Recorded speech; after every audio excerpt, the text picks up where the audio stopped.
In this video, I'm going to show you the new updates to our Word Scramble tool. I'm really excited to show you what all you can do with this tool now, so let's get started. You can get to the Word Scramble tool by clicking on Activity Books, Word Scramble Puzzle Tool, or you can click on the Word Scramble icon. As with all of our tools, you want to start by selecting a trim size. I'm going to use 8.5 by 11. You can also use a custom trim size now if you so desire. You also have the ability to select between 1, 2, and 4 answers per page. You start out by selecting the number of puzzles and how many words you're going to have for each puzzle under the puzzle settings. The settings that you can use, you can have either uppercase or lowercase for your scrambled words. You can either have an equal sign or blank space after your scrambled words.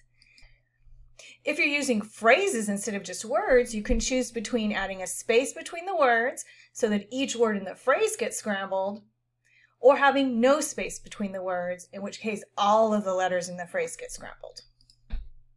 You can also select between having a space between the dashes or not having a space between the dashes.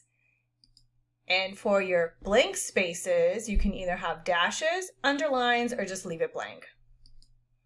For now, we're going to demonstrate without having a word bank, but I'm going to come back later and show you how you can use a word bank for your puzzles.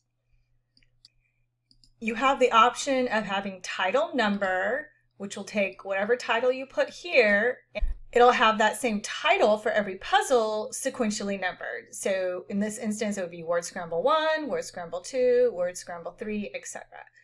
You can select your font for your title, as well as the font for your puzzle. And you can select all of your font sizes independently and say where it is that you want to start your title and where you want to start your puzzle in relationship to the title.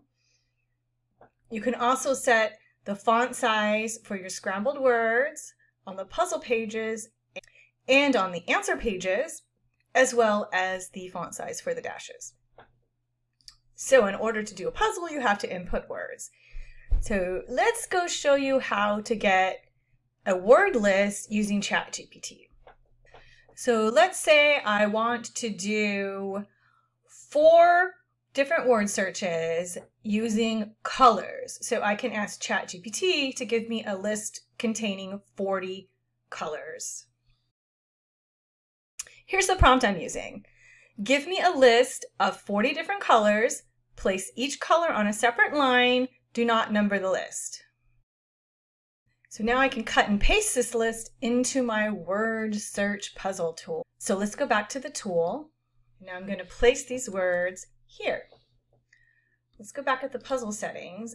I'm using 10 words per each puzzle, and I'm going to have 4 puzzles. So let's go ahead and do a refresh and check out what we've got. And then check out the answer. So since we're using 4 puzzles, let's do 4 answers per page. Now we can have a preview of that. So you can set the font and the font size independently for your title and for your words. If we wanted to have a separate font for our title, and then we could also, let's maybe make it smaller on the answer pages. Then we can set the font size here. We want that to be a little bit bigger. And that's what we get. So let's look at this size. So we could use an underline, or we can have it just be blank. And when you get everything the way you want it, you can of course click on the download PDF button to get the final PDF with all of the puzzles and the answer pages. Now, since I gave you the ability to set the font independently for the words and the title, you can use a different language for the words if you want.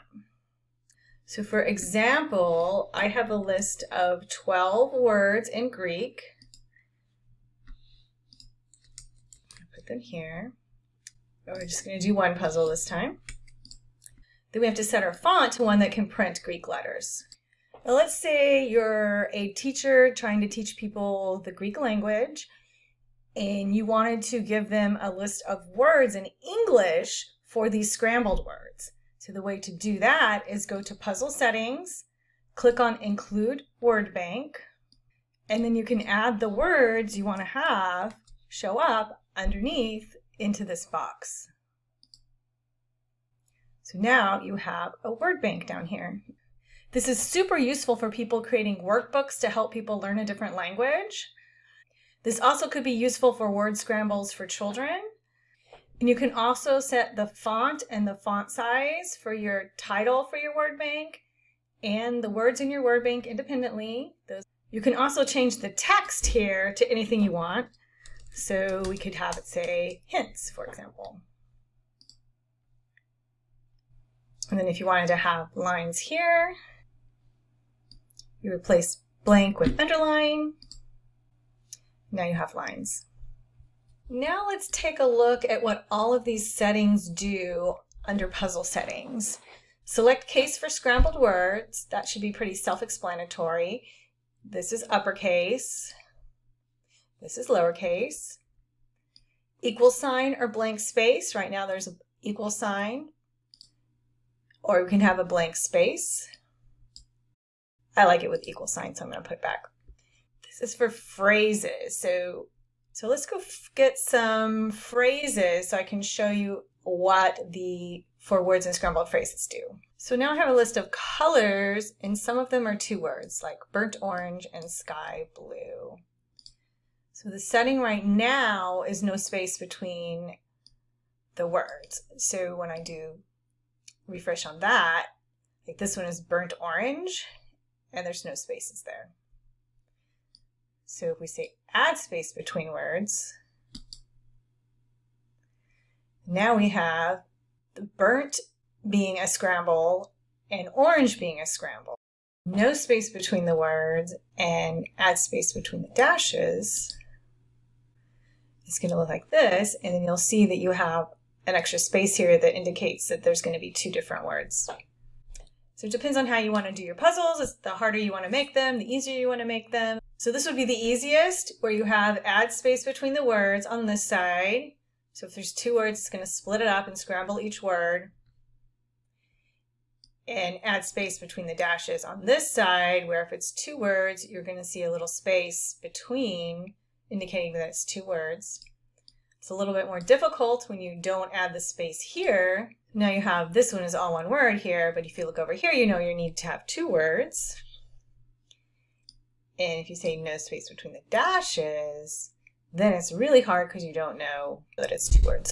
I hope this video has given you a better idea of the different things you can do now with our Word Scramble tool. I hope that you will go and try this tool and let me know if you have any questions or any suggestions for upgrade to this tool in the comments below. And don't forget to like and subscribe. See you in the next video.